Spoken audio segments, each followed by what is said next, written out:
Okay, good to go. Hello, everyone. I'm Nayiri from Low Carb and Fasting. Our guest today is Graham Phillips from my end of the woods. Graham is from London. He is a pharmacist. He's a registered pharmacist, fellow of the Royal Pharmaceutical Society. Graham has 35 years of experience. And he's also the founder of I Heart Pharmacy Group, as well as Pro Longevity, that stands for or that promotes precision nutrition. Welcome to Low Carb and Fasting, Graham. Thank you very much for having me. I look forward to it. Graham, tell us more about your ventures. Well, I Heart Pharmacy Group and also Pro Longevity. I like what it promotes. It promotes precision nutrition. It's brilliant. Sure. So I started off, and I very much still am a community pharmacist. My first pharmacy was in St Albans in Hertfordshire, and then over time we built up a chain. I never expected to go beyond that, but we built up a group of 10 pharmacies. And then I played a number of very senior roles in my profession, including helping to establish the Royal Pharmaceutical Society. So the Pharmaceutical Society is the Royal College for Pharmacy. So as a result of that, I met most of the senior members of my profession, but also members of other professions. So I got to know some of the senior nurses, and in particular, people at the top of the NHS, people at the top of Public Health England, and some very inspiring GPs. And I as we grew the pharmacy group, I became research active, and although 10 is, we obviously can't compare the numbers with Boots and Lloyd's with hundreds of pharmacies, but we ended up with a sort of national reach because we were research active, because we were great innovators and we were trying to lead and be the future.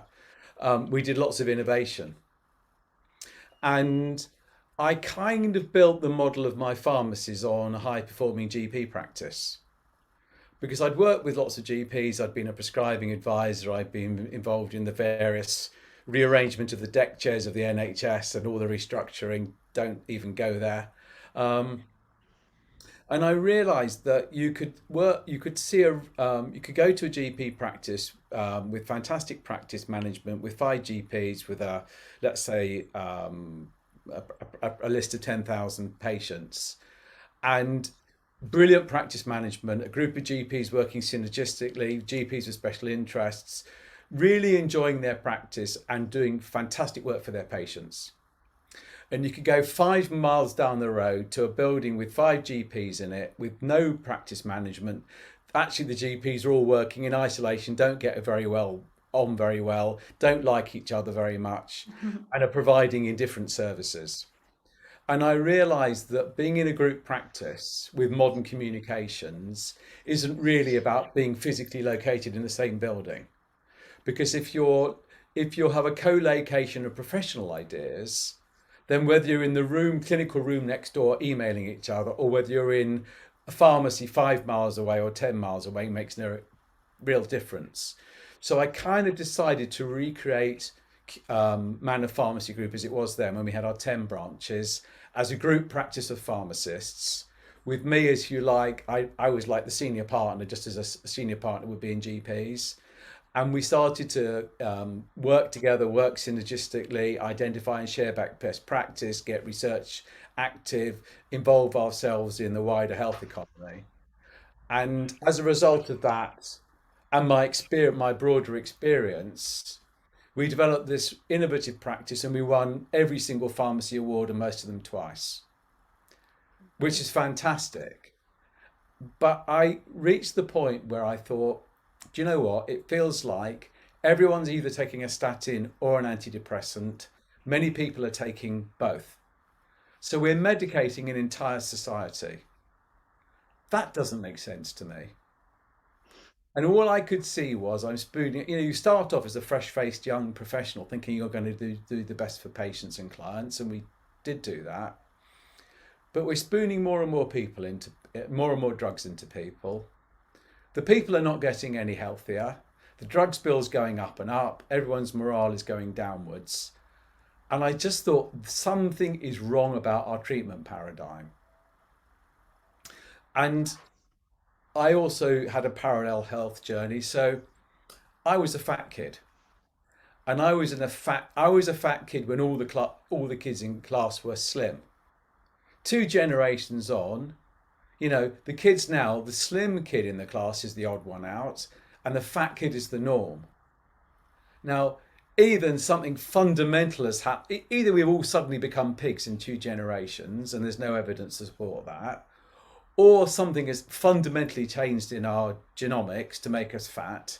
And we know that the human genome is remarkably stable and it takes hundreds of thousands of years to change, or something else.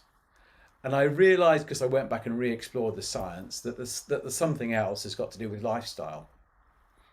And in the UK, we are the highest consumers of ultra processed foods in Europe. 60+% of our calories come from ultra processed foods. Not quite as high as the Americans, but you can clearly see a link between all these inflammatory diseases: diabetes type 2, cardiovascular disease, cancer and dementia, the big killer diseases that we all dread, and in fact infertility in young women, all have a relationship. And we know that we find them in clusters, but within health systems, what we do is we await the symptoms and we try and suppress the symptoms with drugs. And we know nothing about root causes. So almost no health professionals have got any training in nutrition or exercise or sleep. So we know nothing about root cause and everything about the symptoms and the use of drugs. So, Graham, what is the root cause of all these diseases that you mentioned that we prescribe medication for routinely? Yeah. What's the root cause? So essentially it goes like this. At any one time, your entire bloodstream is designed to have one single sugar lump in it, one single spoonful of sugar in your 8 pints of blood. If you've got 2 spoonfuls of sugar in your entire 8 pints of blood, you've got type 2 diabetes. And the principle here is one of homeostasis, very tight control of the internal environment of the cell. And that would be true for your blood pressure, the pH of your blood, your hydration, and the amount of sugar in your blood. And we certainly know that high levels of blood glucose are toxic. And I think we're at the point now where the NHS is actually removing 40,000 limbs a year due to out of control type 2 diabetes. And do you know what the single most common acute cause of hospital admissions for kids of 7, 8 and 9 is? Kidney disease, is it? No, it's it's dental extraction, because their teeth Dental. are going due to sugar. And if you look back 100 years ago, there was no cancer, there was no diabetes, there was no dementia. These are brand new man-made diseases, driven by ultra-processed food in the diet, particularly driven by a combination of the seed oils or vegetable oils and the sugar. And that is I call it the trifecta of evil: sugar, carbs, and seed oils. And it drives huge metabolic dysfunction. And that metabolic dysfunction has a similar cause, but it plays out in different ways in different people. So some people will get cardiovascular disease, some people will get cancer, some people will get dementia. Unlucky people get all of those. Yes, and type 2 diabetes, of course. Absolutely. Metabolic syndrome. Yeah. Fascinating. So, ProLongevity, you run a group called ProLongevity. Tell us more about it, because it stands for Precision Nutrition. I'm fascinated by it. Yeah. So if it was as simple as, you've probably heard of this thing called the glycemic index. Yes. The glycemic index is an average. And it, in theory, will give you 2 slices of bread is the same as so much potato, it's the same as so much cake, is the same much rice, etc., etc., etc. Okay, so they're all equivalent. And broadly speaking, that's true. But there's also a principle in science of statistics, that of a bell-shaped curve. If you feed an identical meal to 1,000 people, on average, you get the glycemic index. But if you're on this end of the curve or that end of the curve, you get equal and opposite reactions to identical meals. So it's not as simple as saying, don't eat the toast, don't eat the potatoes, don't eat the rice. Because one person will eat that two slices of toast and get a huge sugar spike, but have no reaction to the potatoes. And somebody else will have a huge sugar spike with the toast and nothing with the potatoes. And what we know from twin studies, identical twin studies, and from animal studies is the major determinant of your individual glycemic response. In other words, what decides for you, not your next door neighbor or your aunt or your uncle or even your partner, what determines how you will respond in terms of your sugar to any meal or combination of foods is the microbiome, the bugs in your gut. And that is very, very individual or on an n=1 basis. And once you understand that you get these equal and opposite reactions to identical foods, the answer is our course of what we call precision nutrition. In other words, we identify for you which foods spike your sugars and which ones don't, which foods that you enjoy are good for you and which foods that you enjoy are not. And we gradually build up a picture of put these foods to one side and concentrate on those foods. But it's not, what we don't do is try and annihilate an entire food group. So there are only 3 macronutrients, right? Carbs, protein, and fat. If you demonize an entire food group, which is what tends to happen, every time, I mean, this is what's happened over history, right? Every time sugar has had a fight, it's won. Sugar and smoking had a fight, sugar won. Sugar and fat had a fight, sugar won. Right? Sugar and salt had a fight, sugar won. Sugar always comes out the winner because they're such good lobbyists. And actually, the sugar is probably the biggest demon of the lot. So you did mention precision nutrition, how different people react differently to different foods. I guess the best way to measure their the sort of how they're reacting certain foods is by giving them blood glucose monitor or even a continuous glucose monitor, a CGM. I'm proudly wearing one here. It's not visible at the moment. You have the Libre. I have the Libre. I've been wearing it since 2017. You're well ahead of the curve then. I haven't tried any other brands, but it does the job fairly well. So which ones do you use with your patients? I think the Libre is a fantastic device, and we started off with the Libre device and we use that quite a lot. We also like the Medtrim device, and we think there are some benefits on either one. And Medtrim have just recently announced the Nano, which doesn't require any finger pricks.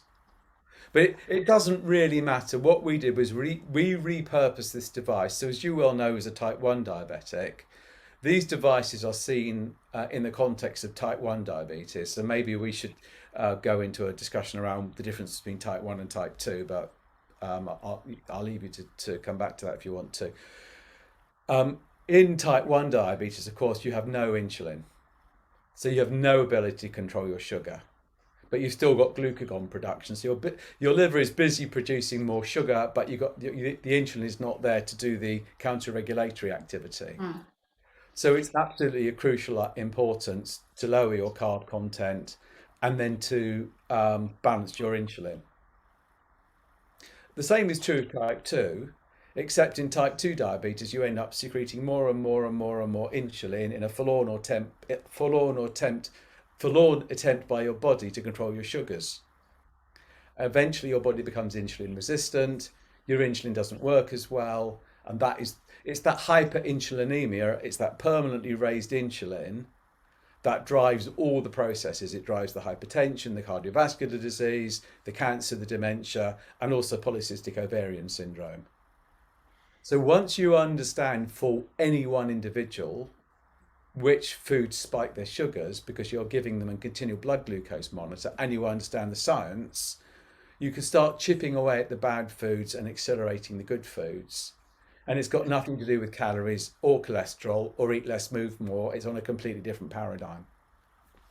So the whole purpose here is to keep insulin low. Is that correct? That's right. I mean, I'm a big fan of Peter Attia. I follow his podcast, and I think it was he that said, if in the length of a tweet you wanted to say what is the one thing to live a long and healthy life, it's secrete the minimum amount of insulin over a lifetime. Of course, this is perfectly equally true of type 1 diabetes as well. Yes. And you'll know that most type 1 diabetics are told eat carbs, inject insulin, eat more carbs, inject more insulin.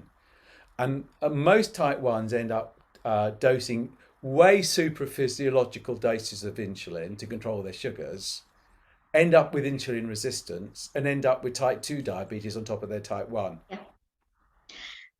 Ben Bickman recently was referring to this as double diabetes. Double diabetes.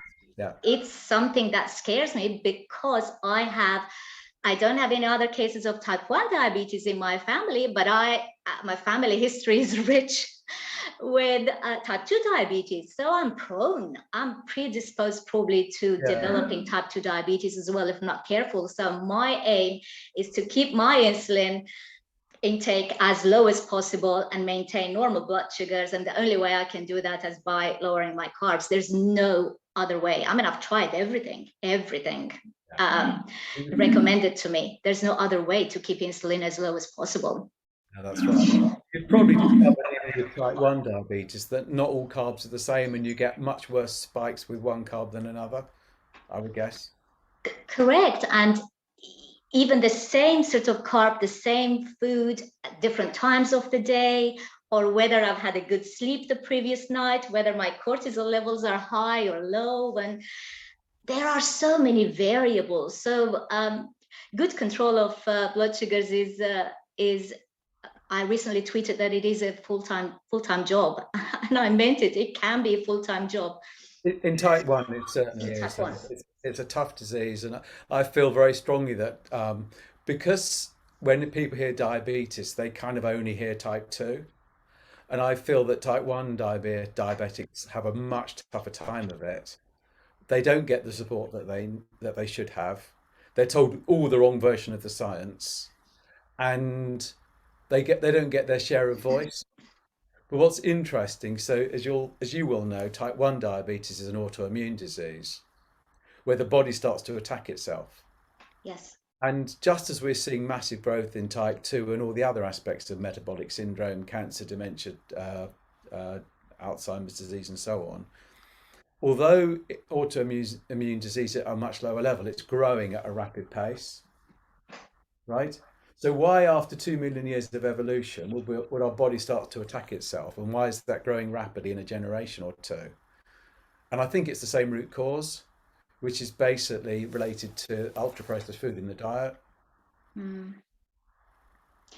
Fascinating. And the effect it has on the gut. So 85% of your immunity is in your gut.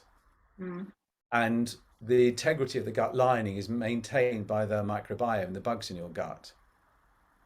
And I think this is where precision nutrition plays a big role, because none of us have exactly the same kind of microbiome, do we? We're all different. We're very different.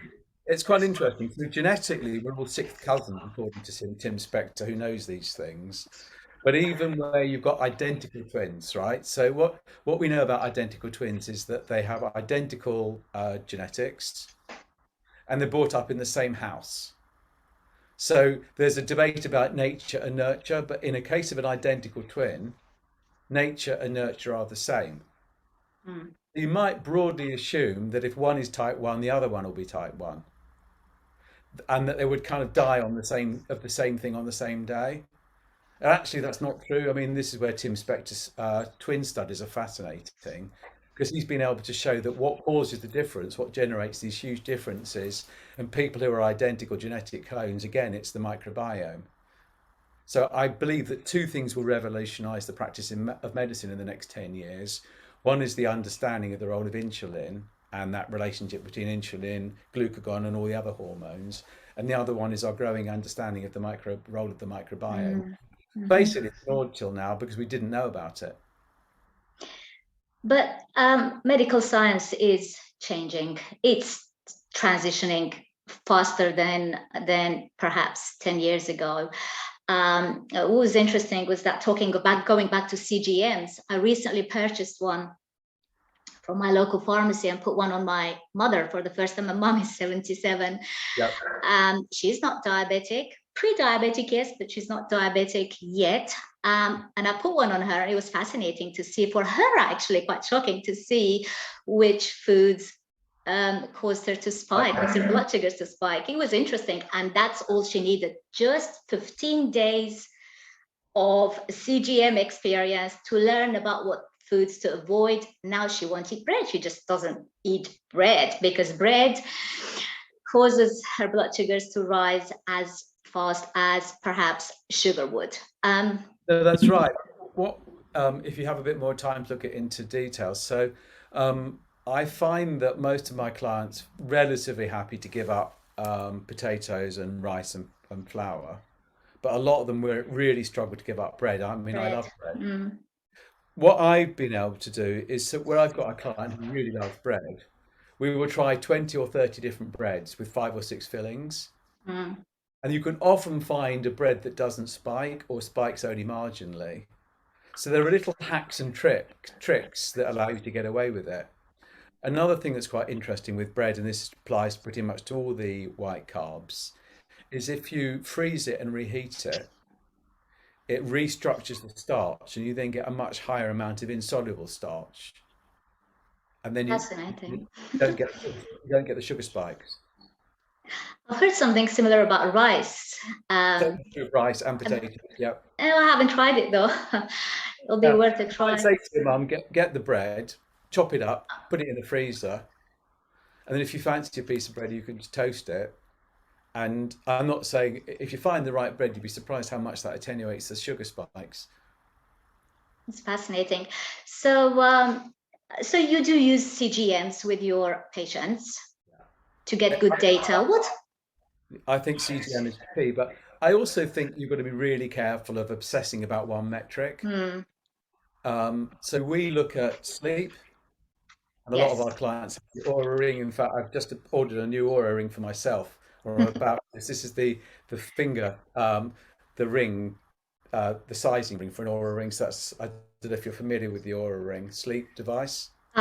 No, tell us more about it. Well, sleep is of such fundamental importance. And I'll give you a couple of examples. So, um, if you're short slept, and most of us are, most of the people in this country are not sleeping well and they're not sleeping with good quality, you will be permanently, so your body, it will spike the sort of because we've got no adaptation for short sleep. Your body interprets that as a stress response. Mm, So if you're short of sleep, you'll be running on adrenaline mm-hmm. and cortisol, Yes. and then you'll be running much higher sugars, and then you'll Mm-hmm. be running much higher insulin, and then you're on the route to diabetes.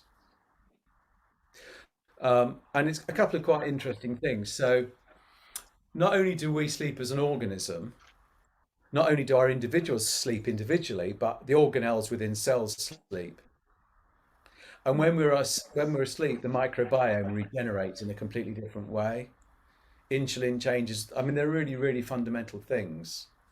So if you ignore sleep, you're literally building your house of health on sand.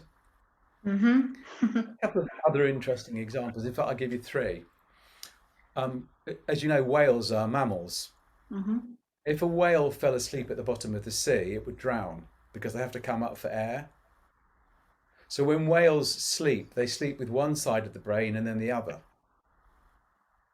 And the same thing is true of the migratory birds. So, you know, the migratory birds who are on the wing for several days, you know, they're kind of in you've got a lead bird and then they take it in turns. Mm-hmm. The birds also, not the one at the front, but the birds in the back of the flock will take it in turns to sleep with one side of their brain and then the other. Otherwise, they fall out the sky, right? Nice. So sleep is, I mean, I could go on and on, but sleep is of absolutely fundamental importance. So we spend a lot of time with our clients looking at sleep, and where people have got the aura rings, we can look very specifically at their sleep Mm. data. So sleep, stress, exercise. So it's precision lifestyle. It's not nutrition is the most important aspect, but it's not the only aspect. And much as sugar and insulin are important, we need to also think about nutrition, and energy and nutrition are not the same thing. So really about guiding people through all this complexity and identifying for them which are the most important levers to pull, how hard to pull them, and then pull the next and the next and the next in a sequential series. And that's why we like it to be a 6 or 12 month program, because you Mm. can't address this in 5 minutes. Yes, sleep. I know from myself, my own experience. If I haven't slept well, next morning, I not only wake up with higher blood sugars, Yeah. but insulin that I inject, well, I actually wear a pump, Omnipod pod, insulin pod. Yeah. Insulin doesn't seem to work. So I suddenly found myself insulin resistant. I just inject more and then nothing is happening, but blood sugars Yeah. aren't coming down. So I'm Poor basically, sleep. I would stay insulin resistant That's for exactly the right. entire morning. Yeah. And then do you find that you're hungrier as well? Um, I haven't noticed that, but that's something to watch out for now you mentioned it. I certainly notice it. If I've, I mean, I used to be proud about not sleeping. I used to think sleep was, you've plenty of time to sleep when you're dead. Mm, And I've now completely changed my mind now, and I'm thinking you will be dead. mm, So I used to really deprioritize sleep as a young man. Now make it a maximum priority. And I know that if I have a bad night's sleep, I don't just feel terrible. I'm far hungrier, and I find it far harder to resist the charms of the processed food and eat the healthy mm, food. And it's because your brain, from a sort of evolutionary biology perspective, the only time we ever short slept is when we were hungry. mm, Your brain thinks that your body's starving when you're short of sleep, even though it's not. So you'll grab at the high energy dense foods. mm. Yeah. Interesting. I'm certainly angrier. Yeah. I'm in a bad mood when I haven't slept Same. well and my blood sugars are running high, insulin isn't working, and that's not a good feeling. That's not a good feeling at all. Mm. Okay, so how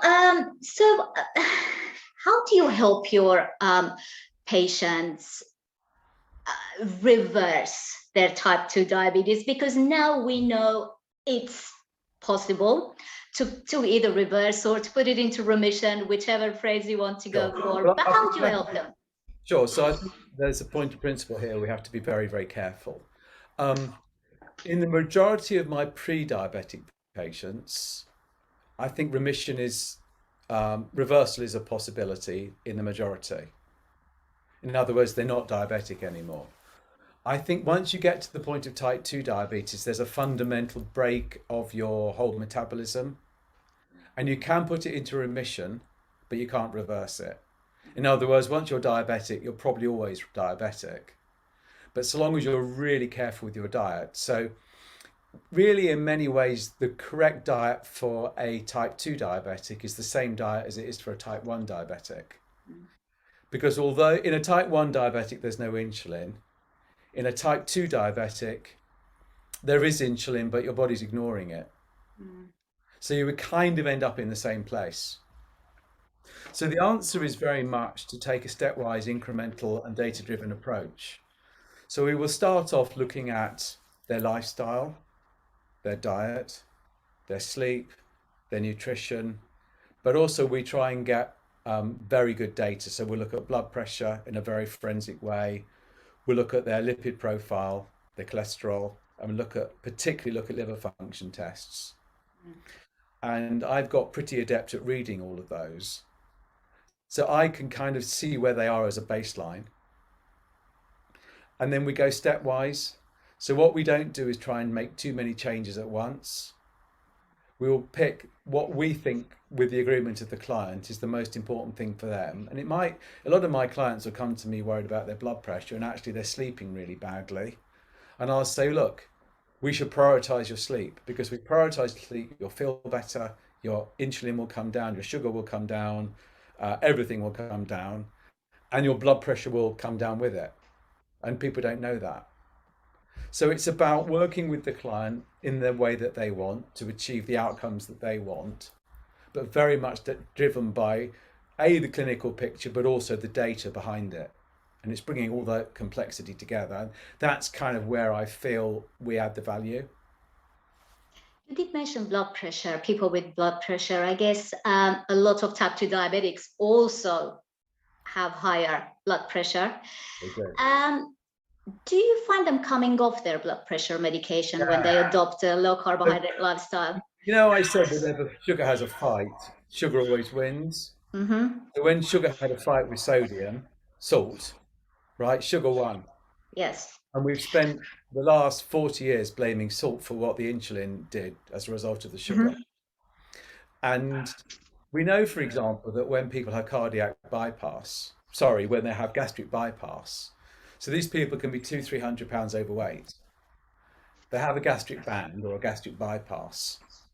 And within a month, they've lost, I don't know, a small amount of weight, 20 pounds. They're still 180 pounds overweight, but their blood pressure comes straight down. It can't be about the weight, right? The weight loss is insignificant. What's bringing down their blood pressure is they're bringing down their insulin. And insulin raises blood pressure in about 5 different ways. So one of the first things to happen with our clients as they start to improve is their blood pressure comes down, and it comes down much before their weight. Because we bring their insulin down rapidly, and it's the insulin that's driving their hypertension. But almost no clinicians know that. No, and that's a tough one because I guess you experienced that some of your patients perhaps go to their GP and the GP is giving them a completely different advice, and then they come to you and they hear a completely different narrative. How do you tackle that? How do you address that? It's a tough one. It is a tough one. So, I've worked with GPs all my life as a community pharmacist. My partner's a GP. I'm not here to knock them. I've done a lot of education sessions with GPs. Again, if you go to my website, you can see some of them. It's very much about working. I mean, not all GPs are cooperative, but as a principle and as a starting point, it's absolutely to work with the patient and the GP as a team. So I'm very, very keen on teamwork. And initially, some of the GPs are very skeptical, of course, but as they start to see their patients improve, you start getting calls saying, I was impressed with that, Graham. How did you do that? And I say, would you fancy having a go at it? So we've had a lot of health professionals as clients, because you kind of would imagine, wouldn't you, that health professionals would be healthier than the rest. But health professionals are just as fat and just as sick as the rest of society, because we have no training in all of this stuff. But I'll tell you one thing, doctors are very, very bright people. And once you kind of explain it to them, they get it very quickly and then they fly. And I love doing that. So as much as I can, I want to work in partnership with the GP. But ultimately, my responsibility is to my patient and my client, and I'll always do what's best for them. And if that involves a level of conflict, reluctantly, that's what I do. Fascinating. I mean, my own GP surgery, when I'm registered with, are now trained. All the GPs are trained in low carbohydrate lifestyle, and I'm interviewing. I have a special guest next week interviewing her to tell us about how she's training GPs across the UK. So they're better informed to help their patients adopt a low carbohydrate sort of diet. But it is a lifestyle. You're right. Let's talk about exercise. Yeah. So what kind of exercise do you recommend to your patients? So again, it's on a very individual N equals 1 kind of basis. But a lot of people do well. So if you think about human evolution, and if you think about the blue zones where people live in fantastic health to be 100, what does it tell us? Human beings are designed to move. If you notice, I'm speaking to you standing up because I've got a standing desk, and I've got this watch. And if I've been sitting around for too long, it gives me a nudge and say, "Oi, Graham, you need to move your bum." Mm. So one of the principles is to get people to stand up a lot more. And so, for example, when I meet with my team and we have business meetings, we have standing up meetings. And what I find is there's much more energy in the room. we get through the agenda much faster. Our meetings are a lot shorter. So I try to get people to sort of follow two or three principles. One is that the established, a lot of people are worried about dementia now. That's the kind of, if you ask people what worries them most, it used to be cancer. But as we're getting better and better at sort of treating cancer, it's now dementia. And the evidence for exercise and dementia is pretty strong. One is lots of walking, and the other one is high intensity exercise. I'm talking about exercise that you get so breathless you couldn't hold a conversation. So, for example, if we go up to London, and my favourite tube station, I think, is Covent Garden, that's got nearly 200 steps. And when I first started, I got to step 10, and then I sort of had a heart attack and fell back down, you know, but not really. I can now do all 200 steps without too much of a problem. So by the time everybody else, they look at you like you're mad, but they're still in the queue for the lift, and I'm at the top. So a combination of high intensity exercise, some low level movement, which we're designed to do, and also some resistance training, because particularly this is true of men. As men age, we tend to become sarcopenic, and so you end up with little fat bellies and stick-like arms and legs. Yes. So it's all about maintaining muscle mass. And the way Mhm. to maintain muscle mass is resistance exercise. So weights, right? Now, that doesn't mean going to a gym, although it might. You can use your body weight to do that very effectively. So I try to encourage people to do whatever form of resistance exercise is going to float their boat, combined with some high intensity and lots of regular movement. I do that with a few dumbbells I've purchased. I do it at home. I don't go to the gym, and resistance bands, and I have an effective workout, 15 Yeah. minutes every morning. Even they've shown this in studies with older men, um, just just getting a resistance, one of these things where you grip, Hmm. even grip strength is a huge predictor of future health.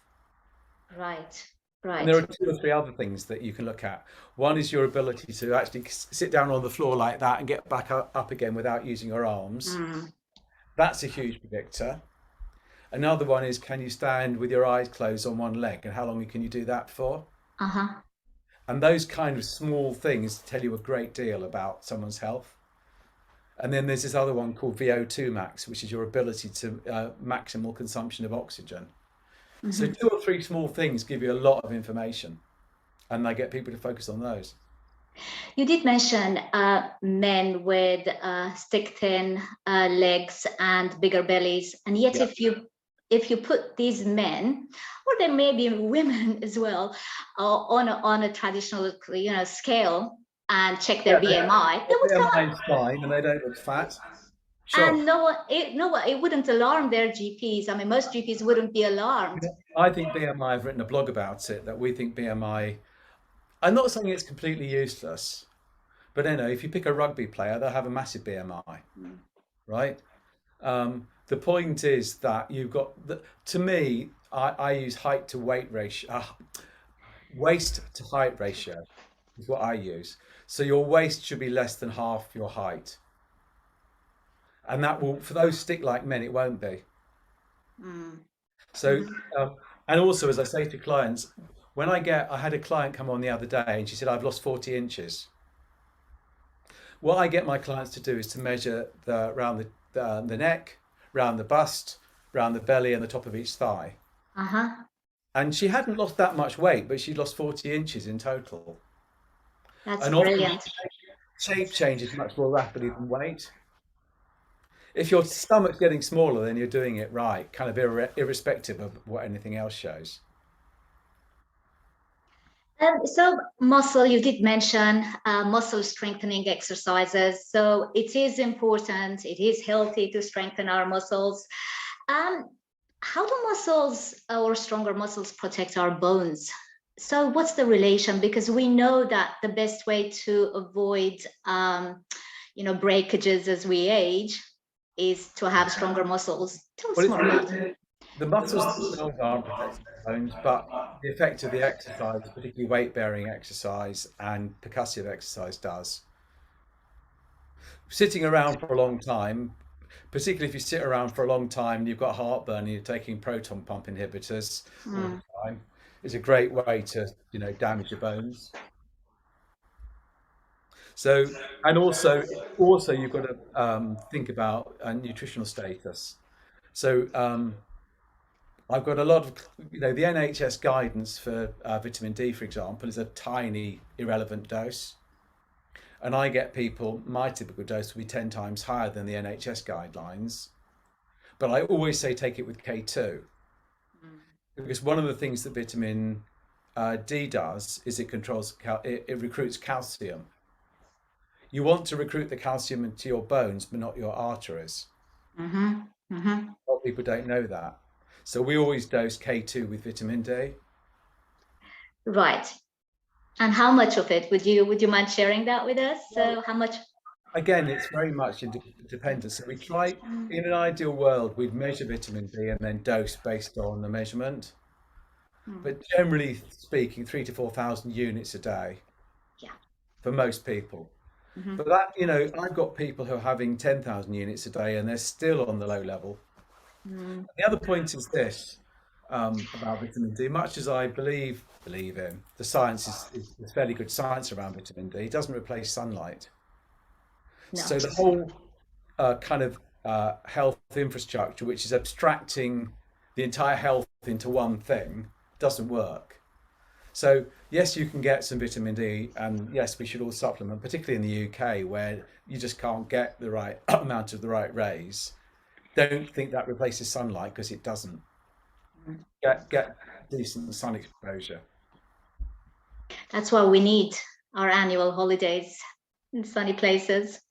Well, the kind of risk of that is people then go crazy and get sunburned. Burnt, yes. Completely burnt, actually. Yes. Yeah, so that's not good. No. What we really want is regular exposure. Graham, we talked about sort of exercise in general and diet. Now, our channel is called Low Carb and Fasting. I have been doing intermittent fasting for 21 years. I also did a longer fast, being a type 1 diabetic. I wrote a blog about it as well. Longer fast, which is a 90-hour fast recently. I personally see the benefits of it. So where do you stand with fasting? So I think I go stepwise. So if you go to somebody who's had a typical carby diet and ask them to fast, they'll have a huge reactive hypoglycemia. They'll feel terrible. They'll pass out, and they'll never do it again. So I think you have to prepare the body. So the principle is this: the body has the ability to burn two sorts of fuel. It can burn sugar or it can burn fat. If there's sugar around, it will preferentially burn the sugar. And people think, well, that must mean it's our natural fuel. It isn't because of that. It's because the body knows that the sugar is toxic and will get rid of it. So the first principle is to get people fat adapted. In other words, they can move seamlessly. I describe it a bit like a hybrid car. When the battery goes fat in your hybrid car, it doesn't grind to a halt. The engine kicks in and you don't even know, right? So that it's always balancing the two things, and it can use either fuel to propel the vehicle. And that's how human beings are designed to be. So you've got two forms of energy storage in your body: glycogen and fat. And your glycogen stores are about 2,000 calories, and most people it'll run your body for about 24 hours. What most people are doing is they're continually topping up their glucose, continually topping up their insulin, and they're continually overfilling their glycogen stores, and then they're pushing extra energy into their fat stores. But their insulin is permanently high in a forlorn attempt, as I said earlier on, to try and control their blood glucose. When your insulin is high, your fat is locked away and you can't access it. Mm-hmm. So when you've got high insulin and you don't eat, you will have that terrible hypo, that gnawing hunger, all of those sort of feelings. And it's the same thing about the marathon runners who talk about hitting the wall. They have a profound hypo. They can't access their fat stores because a lot of marathon runners, all the time, they're putting more sugar in their system. and they're slim and fit, so they think it's healthy, but it's not. So my process goes like this. First of all, withdraw from all the ultra processed food. Mhm. Then you're less hungry. Then I consolidate people's meals into 3 meals a day. So at least a breakfast, a lunch, and an evening meal, and no snacks. So now they're eating healthy nutrition, they're much less hungry, and they're not snacking. The next thing I will do is what we call time restricted feeding, and that's not fasting.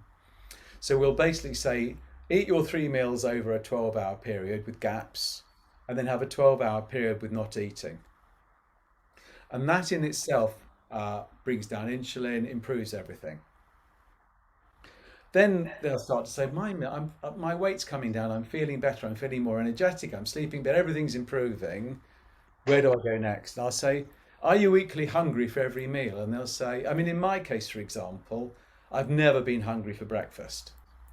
But I believe the Kool-Aid, right, which is breakfast is the most important meal of the day, it gets your body going, etc., etc. So I would every day have a piece of toast and some marmalade for breakfast and sugar in my tea. 2 hours later, I'd be starving hungry with a Mm. massive energy slump, right?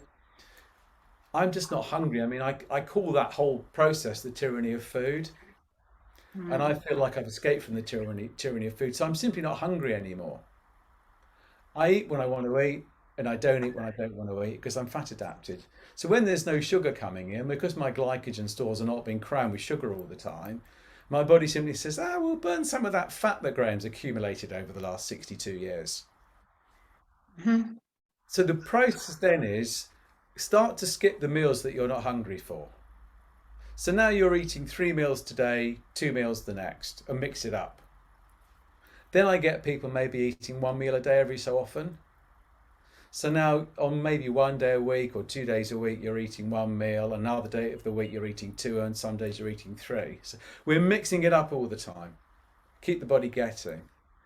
And then I'll say, okay, how hard would it be for you to miss 2 meals and the next meal? So now you haven't eaten for 36 hours, right? I mean, you might do that twice a week, and over time, so nobody knows the science behind this. There's a kind of educated guess, but a longer period of not eating switches on all these other body processes, autophagy and apoptosis, and your body starts to go scavenging for the bad cells, demolishes them and recycles them, and those are the cells that are going to give you cancer, etc., etc., and they're the inflammatory cells. And I kind of push most of my clients at some point to do a 5-day fast, maybe twice a year. But it might take them 6 months to get there. What I don't do is on day one say do a 5-day fast because they'll fall over. Mhm. But there's absolutely profound evidence to show now that the sweet spot is somewhere between 3 and 5 days of not eating.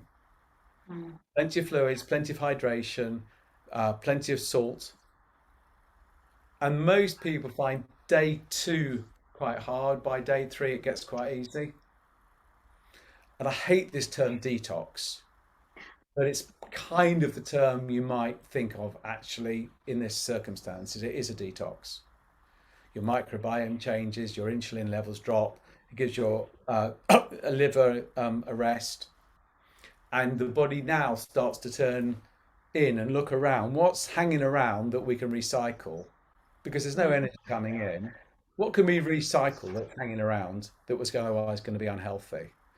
And then there's a whole other layer of things called the sirtuin genes that you can activate. These are your longevity genes. So I get the premise of pro-longevity. We didn't call it diabetes reversal. It's pro-longevity, live healthier for longer. Mhm. Most people mistakenly assume that's about avoiding illness. But those people who work in long-term health realize that actually it's not about that. There's a whole other set of processes that build longevity. And the most profound intervention you can make is not to eat between 3 and 5 days. Mm. I mentioned in detail in my 90-hour fasting blog the day or the exact hour where I felt intense mental clarity. You mentioned detox. Well, I didn't use the word detox either, but that mental clarity and the physical energy was something I'd never experienced before. I'll put the link in the description. Please do. I'd love to read that blog. And what happened to your insulin requirements and your blood glucose over those 9 days? They dropped right down to 4 units, 6 units per day, which is fabulous. I'm regularly seeing people with type 1 injecting 100, 200 units, right? You've got, which is way beyond physiological levels. So it shows you, you can, even with type 1, and I presume you had a perfectly flat blood glucose, did you, through that time? Perfectly. Although my Libre, because it's automatically set to label 3.9 as a hypo, whereas if you are on a low carbohydrate diet, 3.9 is not really a hypo, because that's your average blood sugar. So I was red on one of the days. I was like continuously red, but I didn't think of it as something negative. I felt great, actually. So next time I'm going to challenge myself to do 100-hour fast and see how that goes and document everything. I think that's very good. I mean, I think you had Ian Lake on the podcast. I did have Ian Lake on the podcast, and 05100 challenge. We talked about it. Yeah, we talked about it. He did a brilliant diet doctor podcast as well. So Ian's a great example of what is possible in type 1. He's an inspiration for all type 1s.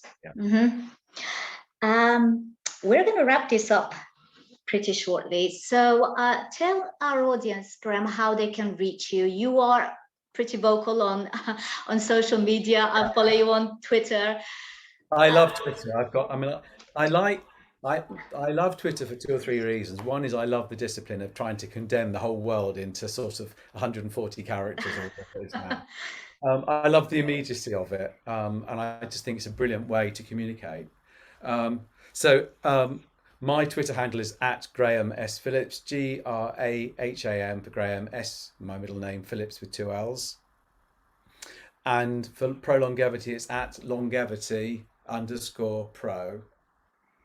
But if you just Google Graham Phillips pharmacist, or just search on the word longevity, so pro longevity is just longevity with pro in front of it. And that you'll find us on Facebook, Instagram, all the social media. We've got a very active Facebook group, and my website's got all my podcasts and information, lots of free information to access there. That's brilliant. I'll put all those details in the description below. So thank you very much for your time. It's been a pleasure. It's been great speaking to you. Hope you have a good evening. Thank you very much. Bye-bye. Bye now.